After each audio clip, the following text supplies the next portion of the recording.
That number surprises me, though, Right. because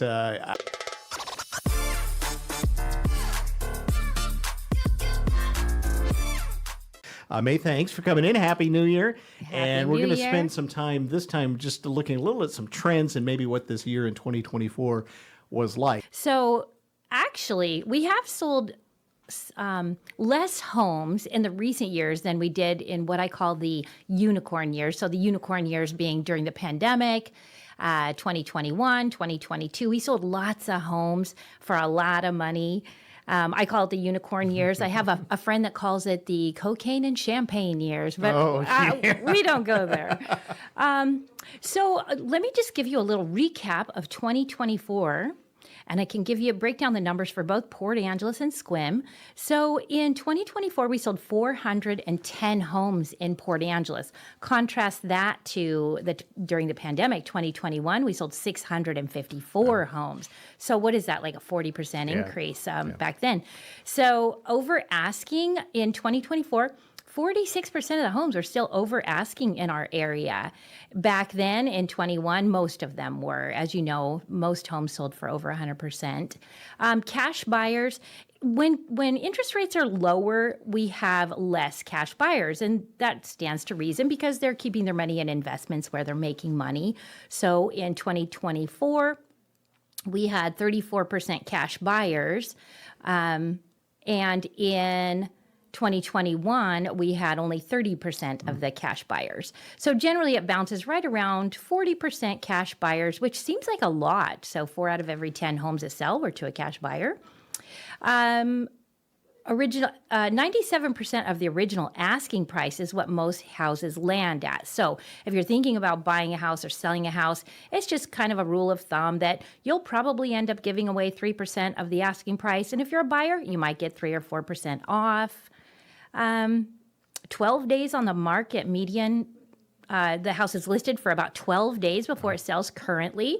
Now, you might see some houses sit for quite a while. That number surprises me, though, Right. because, back in the unicorn days, I mean, there were hours it might be on the market, right? Yes. But 12 days is it's actually Still not that That's a much. pretty good time. I mean, that's not a bad time frame. No, So, right. And that's median days. So if you took an average, you might say, well, those 3 houses sat for a year because, Right. location, price, whatever, where some flew off the market. And it just comes down to that median. So even during the unicorn years, I think they still in our area said 6 days on market, which is half, which we know some were flying off the market, but then others were sitting, right? So that is for Port Angeles. Let me just Let's talk Sequim. Oh, okay, yeah. Let's talk unless you got some more numbers you that want to was get to. that was it. Yeah, and so Sequim, we do sell a few more homes in the Sequim area than we do Port Angeles. So 519 homes sold in Sequim in 2024. 39% of those homes were over asking.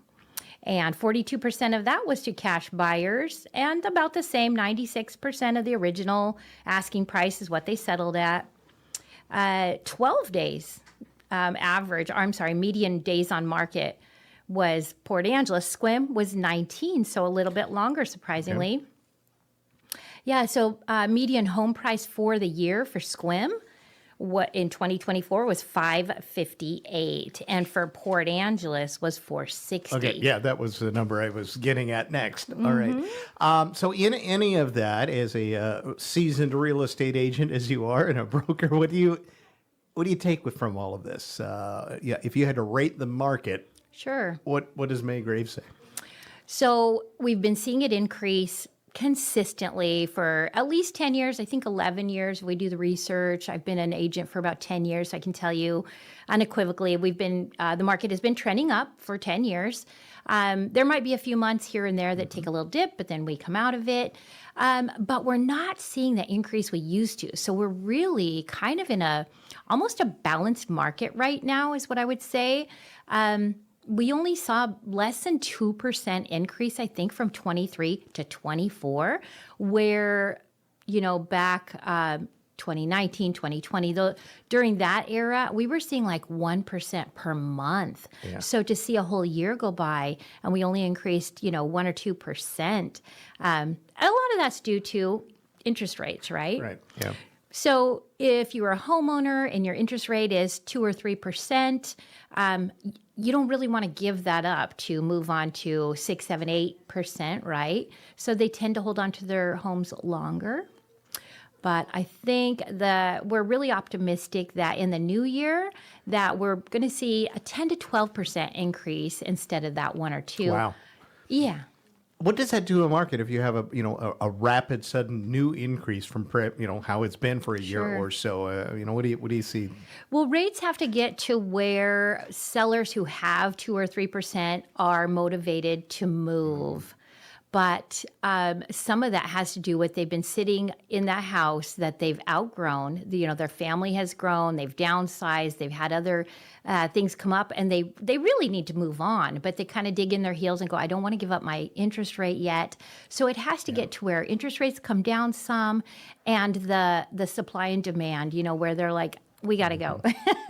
Right? Is it a buyer's market or a seller's market? You mentioned it's kind of balanced right Yeah. now, so perhaps it's neither of those. It's kind of balanced right now, but the last year for sure, and I feel like the last 2 years have been a roller coaster.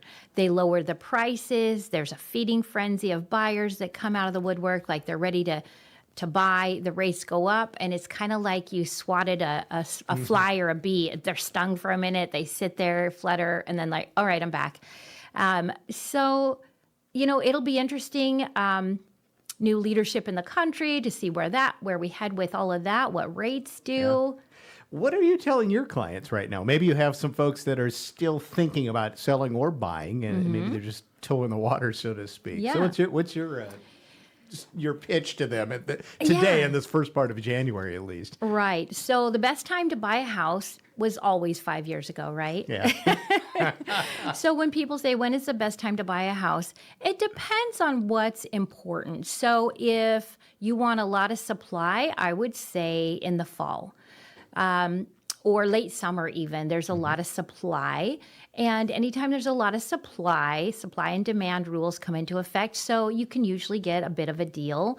If you wait until, late February, March, April, that feeding frenzy, the upswing of buyers again, the days are longer, there's more sunshine, they have spring break, and there's more competition and not enough inventory yet. But as that evens out, as the year goes on, we get to late summer, there's a lot more homes on the market. Some of those buyers have been satisfied now.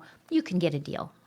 Are you at all surprised in some of this last few years of high interest rates and mortgage rates being up that prices have stayed about? I mean, we haven't seen a collapse in prices on the market, have we? Right. It does happen, like on a smaller scale.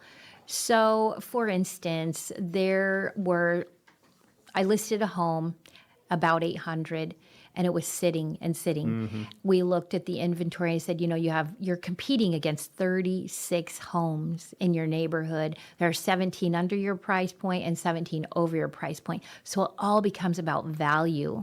Yeah. So they did end up reducing the price, and the minute they did, they had multiple offers that pushed it up over asking. So it really is a game of supply and demand. Yeah, and you just pointed out in that sense there was they didn't have advantage of a neighborhood, for example. They were competing against geographically similar spots, so Right. that didn't give them an advantage with Right. the price point. Right. Yeah. Just really saturated price points. So if you look, anything under 500 is going to fly off the market because those are getting really hard to find. Yeah. What is the I guess the touch point for a house right now, Port Angeles Sequim, as far as the sweet spot? Yeah. So, the median home price for Sequim was $558. Port Angeles, your dollar goes a lot further. In Port Angeles for 2024, the median home price was $460. So it still makes it, it's not that affordable for families if they just have one member working. $460 with today's mortgage rates, gets expensive. All right. Well, we're going to talk more about these things. I think in future shows we'll talk about mortgage rates and some things that are related to that as well. May, it's great to kick things off with our little market update, and we'll do it next month. Absolutely. Thanks for having me. All right. That's May Graves. And how do we find you? I'm old school. I would say call me 360 461-1922. That's the easiest way. Just call or text anytime if you have real estate questions. You got it. Or you can call us here. We'll get you in touch with me. All right, May Graves there. She's going to be supplying us with some market trends and some real estate issues, as we'll have a bit of a market wrap or a market a dive into the real estate world about once a month here on the show. We're going to take a break. Be back with more in just a moment.